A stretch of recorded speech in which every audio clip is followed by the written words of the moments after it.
Ryan Neiman, Brian Wilson, Mary Catherine Ham, today's newsmakers, and you, the Morning Majority. 105.9 FM and AM 630. WMAL. I should be held accountable for certainly my role in whatever I did or didn't do in connection with the supervision of Fast and Furious. But, yeah, I'm Attorney General of the United States, and I should also be held accountable and perhaps even given some credit. Imagine that, given some credit for the things that this Justice Department has done under my leadership. That was the Attorney General of these United States, Eric Holder, testifying yesterday on Capitol Hill, a big hearing about Fast and Furious. The contention by some lawmakers, Republican lawmakers up on Capitol Hill, is that the Justice Department is sort of holding back information, and that Attorney General Holder has not been forthcoming with all of the information about what happened in this gun-running investigation. Joining us now on the line is Congressman Mike Kelly, a Republican from Pennsylvania, who was in that hearing yesterday. Congressman, what did you believe what you were hearing from the Attorney General? You know what, Brian? I think it's hard for all of us to sit back and watch this take place and have a continuation of documents not coming forward, redacted documents, rebuttals of things. You know, we get a letter from the Department of Justice from Mr. Weish, and he says, look, ATF makes every effort to interdict weapons that have been purchased illegally and prevent their transportation to Mexico. He says the allegations are false that we're letting these guns walk. That same day, Assistant Attorney General Brewer is down in Mexico talking with the Mexican officials and telling them, yeah, this is something we're going to use, and this is something that's going to work. And then, so you have information that's sent to us in February, and then pulled back out in December saying, well, there may be some false information there. So I think when you sit there and you listen to the Attorney General, two things came up to me in my mind. Now, this is the Chief Law Enforcement Officer of the United States. Number one, either he isn't what he says he is as a hands-on manager who really looks over things, or, he's just totally incompetent. You can't make statements and then pull them back and say, well, that's something I didn't know about. They never told me. And I will tell you, in that hearing, if you're able to watch it, there's great allegations made on 2006, 2007, 2008 on gun walking and what happened in Mexico. There's very clear information, or at least allegations that was started with the previous administration. But then all of a sudden in 2009, 2010, things kind of go dark, and we don't know who was in charge. We don't know how it happened. So I really wondered from Mr. Holder, was there no briefing whenever there was a transition?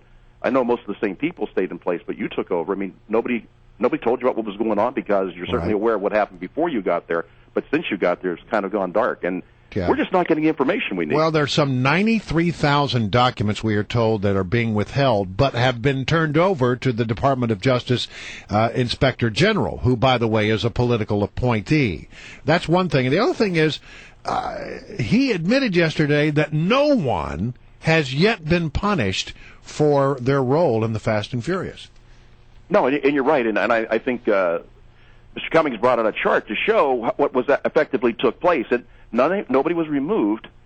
They were just repositioned. And so you sit back and you wonder, so wait a minute, now come on. Mr. Holder, you told us that you've taken 13 months now. You didn't know about it, but then you did know about it, but then you didn't know about it, but yeah, I guess I did know about it. And then you say, so the people that were involved, what have you done with them? Well, we've moved them around. Now, in my business, in my way of life, somebody who represents you and doesn't do a very good job, you don't sit back and say, you know what, you didn't do a very good job, you really misrepresented the office, I think I'm going to reposition you somewhere else in this chain. No, that's not the way it works. So I think the American people have lost trust. And again, we know the approval ratings are down, but these are the things that drive it down. And when you have an administration that talked about transparency, and this will be the clearest, and we're going to work by the rule of the law, and we're going to do all these different things, and you find out it's just the opposite. This is one of the most murky administrations we've ever seen. I've been surprised by the tone of Holder. He's awfully righteously indignant for a guy whose department is responsible for the death of an American law enforcement officer. He was tangling with Raul Labrador of Idaho yesterday. Does this mean that is he just dead positive he has the full backing of the president in this affair, and that's where that comes from? What's going on? You know what, Mary Catherine, I couldn't agree more with you. I would think that if I were sitting there before Congress, and he says he's been there 6 times, he's really been there 3 times, he's answered questions 6 times, but if I was sitting there, I think I'd be a little less cavalier about what happened. And sitting back and say, look, I'm the Attorney General. You don't have to ask me those type of questions. And when you question me, you better be careful how you do it. That more or less was his tone. I don't think Mr. Labrador was out of line. What he was doing was he was projecting this guy's career and how he's handled things, and the fact that it's been kind of, it's like, well, I didn't read everything. Now, when you take a case, and this is absolutely horrible. I was in the hearing whenever Mrs. Terry was there, Brian Terry's mother, and his family, and you watch these folks and see the pain they've gone through, and then you find out that nobody can tell them why. Why did it happen? How did it happen? And are we going to change it? They're still wondering, is anybody going to bring us closer to this? And I really feel so bad for them. It's a horrible incident, but it's not been handled in the best means. This seems like a dumb question, but do we know that this policy has stopped? Well, Mr. Holder said now that he knows about it, it's been stopped. You see, he never would have agreed to having this happen. It's kind of bothersome. Brian, I got to tell you, when somebody tells you what happened in 2006, 2007, 2008, when they came into the office, they didn't realize it was happening. Yeah. Now, there were tracing. We were tracing. Well, it's funny because they knew everything that was going on in the Bush administration that they didn't like, and then all of a sudden what happened? Yeah. All right, I can tell from your voice you're very frustrated and you're upset. I know Darrell Issa feels the same way. And there's been talk of contempt, Congress citation.